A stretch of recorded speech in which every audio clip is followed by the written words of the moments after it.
آپ میں سے اکثر لوگوں کا خیال ہوگا کہ جس طرح مسلمان قرآن مجید کو اللہ تعالیٰ کی کتاب مانتے ہیں، اس طرح یہودی حضرت موسیٰ علیہ السلام پر اتاری گئی تورات کو اللہ کی مقدس کتاب مانتے ہیں۔ لیکن آپ کو حیرت تب ہوگی جب میں آپ سے کہوں کہ یہودی دراصل کئی سالوں سے دو کتابوں کو مقدس مانتے ہیں، ایک تو اللہ تعالیٰ کی طرف سے اتاری گئی تورات اور دوسری انسانوں کی لکھی ہوئی تلمود کو یہودی تورات سے زیادہ مانتے اور پڑھتے ہیں، کیونکہ اگر دیکھا جائے تو موسیٰ علیہ السلام پر اتاری گئی تورات میں اللہ تعالیٰ کے احکامات، ہدایات اور انسانوں کی بھلائی کے لیے مختلف چیزیں درج ہیں جو بعد میں کچھ تبدیل بھی ہو گئی تھی۔ لیکن دوسری طرف انسانوں کی لکھی گئی تلمود میں اگرچہ تورات کا کچھ خلاصہ بھی موجود ہے، لیکن اس میں زیادہ تر وہی چیزیں لکھی گئی ہیں جو یہودی علماء کی اپنی غور و فکر کے مطابق ہیں۔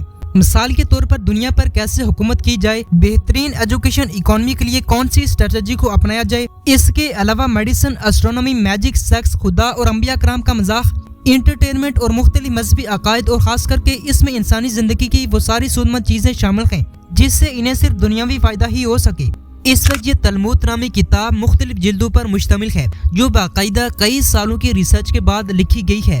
آخر کیا وجہ بنی کہ یہودیوں نے موسیٰ علیہ السلام کی تورات کو چھوڑ کر تلمود نامی کتاب خود لکھی؟ اس تلمود میں آخر ایسا کیا لکھا ہے جسے یہودی تورات کی نسبت زیادہ پڑھتے ہیں؟ اس کتاب میں اللہ تعالیٰ اور انبیاء کرام کا کیسے مذاق اڑایا گیا ہے؟ یہ سب کچھ جاننے کے لیے آپ سے گزارش ہے اس ویڈیو کو آخر تک دیکھیے۔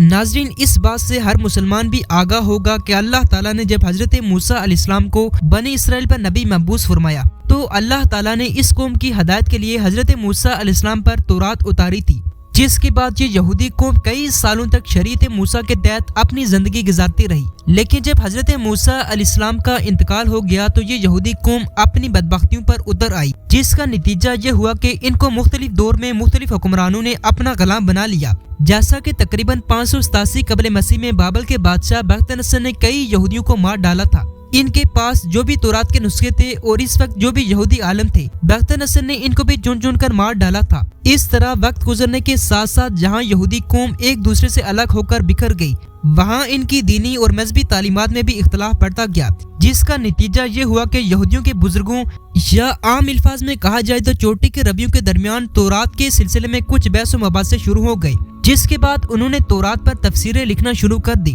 سب سے پہلے تقریباً 200 عیسوی میں ایک یہودی عالم نے تورات کی تفسیر بیان کرنے کا سلسلہ شروع کیا اور اس کے بعد یہ سلسلہ تقریباً 5ویں صدی تک جاری رہا۔ ناظرین، اس دور میں مختلف جگہوں کے یہودی عالموں نے اپنے ڈیبیٹس اور غور و فکر کی بنا پر کئی تفسیریں لکھی۔ گویا بابل کے یہودی عالموں نے الگ تفسیر لکھی اور یروشلم کے یہودی عالموں نے الگ۔ اس وقت ان یہودی عالموں کی لکھی گئی تفسیروں کے مختلف نام تھے اور لوگوں کے پاس یہ تفسیریں عبرانی اور آرمی زبان کی صورت میں موجود تھی۔ لیکن پھر تقریباً 1500 عیسوی میں یوخاس نامی ایک حاکم، یا آپ کہہ سکتے ہیں کہ چوٹی کے ربی نے ان تمام تفسیروں کو جمع کر کے تلمود نامی کتاب کا مجموعہ تیار کیا۔ اگر دیکھا جائے تو لفظ تلمود کے معنی اسٹڈی یا ٹیچنگیں ہیں۔ اس وقت اوورال اس کتاب کے 2 کمپوننٹس ہیں، جن میں سے ایک مشنا اور دوسری جمیرہ ہے۔ بہرحال یہودی تورات سے زیادہ اس کتاب کو مقدس مانتے ہیں، کیونکہ اس تلمود میں یہودی بزرگوں نے ایسی باتیں لکھ رکھی ہیں جن سے انہیں صرف دنیاوی فائدہ ہوتا ہے، اور خاص کر کے اگر کوئی مسلمان یا کسی اور مذہب سے تعلق رکھنے والا بھی ان کی کتاب میں لکھے گئے عقائد کو پڑھ لے تو وہ بھی حیران ہو جائے گا، گویا کہ ان کے بزرگوں یا ربیوں نے کیا کیا بےہودہ عقائد تلمود میں لکھ رکھے ہیں۔ آئیے ہم ان چند عجیب و غریب عقائد کا ذکر کرتے ہیں جو یہودیوں کی مذہبی کتاب تلمود میں موجود ہے۔ ناظرین، تلمود کے مطابق اگر کسی یہودی نے کسی غیر یہودی کو قتل کر دیا یا اسے دھوکہ دے دیا تو وہ گناہ نہیں ہے، مگر اگر کسی یہودی نے کسی دوسرے یہودی کو قتل کر دیا یا دھوکہ دے دیا تو وہ سب سے بڑا گناہ ہے۔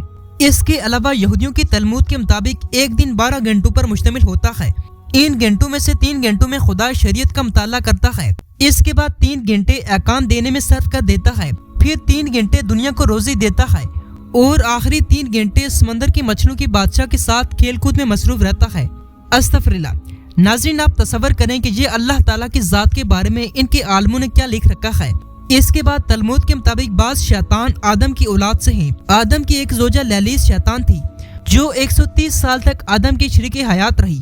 اس کی نسل سے شیطان پیدا ہوئے اور حضرت حوا سے 130 سال کی مدت میں شیطان کے علاوہ کچھ بھی پیدا نہیں ہوا، اس لیے کہ وہ بھی شیطان کی زوجہ تھی۔ اس کے علاوہ تلمود کے مطابق یہودیوں کی روحیں غیروں کی روحوں سے افضل ہیں، اس لیے کہ یہودیوں کی روحیں خدا کا حصہ ہیں، اور اسی طرح جس طرح باپ بیٹے کا حصہ ہوتا ہے، تلمود کے مطابق یہودیوں کی روحیں خدا کے نزدیک سب سے زیادہ محبوب ہیں، اس لیے کہ باقی لوگوں کی روحیں شیطانی اور حیوانات کی روحوں کی مانند ہیں۔ مزید یہ کہ ان کے عقائد میں یہ بھی شامل ہے کہ جنت صرف اور صرف یہودیوں کے لیے مخصوص ہے اور ان کے علاوہ کوئی بھی اس میں داخل نہیں ہو سکتا، اور عیسائیوں اور مسلمانوں کا ٹھکانہ جہنم ہے، اور رونے دھونے کے علاوہ ان لوگوں کے نصیب میں کچھ بھی نہیں ہے۔ اس کے علاوہ تلمود میں حضرت عیسیٰ علیہ السلام کے بارے میں بہت ہی گھٹیا بات کی گئی ہے۔ تلمود کے مطابق کوئی پیغمبر مسیح کے نام سے محبوس نہیں ہوا ہے، اور جب تک غیر یہودی لوگوں کا خاتمہ نہیں ہو جاتا اس وقت تک ان کا مسیح ظاہر نہیں ہوگا، اور جب وہ آئے گا تو زمین سے روٹی کا خمیر اور ریشمی لباس اگیں گے۔ یہ وہ موقع ہوگا جب یہودیوں کا تسلط اور بادشاہی ان کو واپس ملے گی، اور تمام اقوام ان کے مسیحا کی خدمت کریں گے۔ ان کے مسیحا کے آنے کے بعد تقریباً ہر یہودی کے پاس 2800 غلام ہوں گے۔ ناظرین اکرامی، اس کے علاوہ تلمود کے مطابق یہودیوں پر لازم ہے کہ دوسروں کی زمینوں کو خریدیں تاکہ کوئی اور کسی چیز کا مالک نہ ہو۔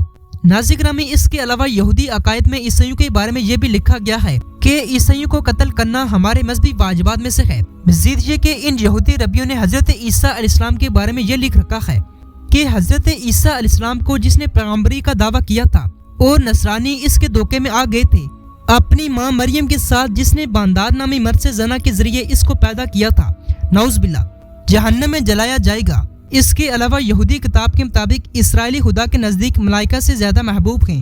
ناظرین اکرامی، اس کے علاوہ یہودی عالموں نے اس کتاب میں اپنی بہت ساری جھوٹی تعریفیں بھی لکھی ہیں۔ مثال کے طور پر تلمود کے مطابق اگر یہودی نہ ہوتے تو زمین سے برکتیں اٹھا لی جاتی، سورج نہ نکلتا اور نہ آسمان سے پانی برستا۔ جس طرح انسان حیوانوں پر فضیلت رکھتا ہے، یہودی دوسرے اقوام پر فضیلت رکھتا ہے۔ تلمود کے مطابق سود کے ذریعے دوسروں کا مال ہڑپ جانا کوئی عیب نہیں ہے، کیونکہ ان کا خدا غیر یہودیوں سے سود لینے کا حکم دیتا ہے۔ اس کے علاوہ تلمود کے مطابق یہودیوں کو یہ حق ہے کہ وہ غیر یہودی عورتوں کو بالجبر حاصل کریں اور ان کے ساتھ زنا کریں۔ مزید یہ کہ تلمود کے مطابق یہودی دراصل خدا کی متحد کردہ قوم ہیں، لہٰذا ان کے لیے انسانوں کی شکل میں حیوانات پیدا کیے گئے، کیونکہ ان کے مطابق خدا جانتا ہے کہ ہم کو 2 طرح کے حیوان کی ضرورت ہے، ایک بے زبان اور بے شعور حیوانات، مثال کے طور پر چوپائے، اور دوسرے عقل رکھنے والے، شعور رکھنے والے، جیسا کہ عیسائی، مسلمان اور دوسرے مذہب کے پیروکار۔ ان تمام حیوانات پر سواری کرنے کے لیے خداوند عالم نے ہم کو تمام دنیا پر متفرق کر دیا ہے تاکہ اپنی خوبصورت اور حسین و جمیل بیٹیوں کو غیر یہودی بادشاہوں اور سلطانوں کو دے کر دنیا پر حکومت کر سکیں۔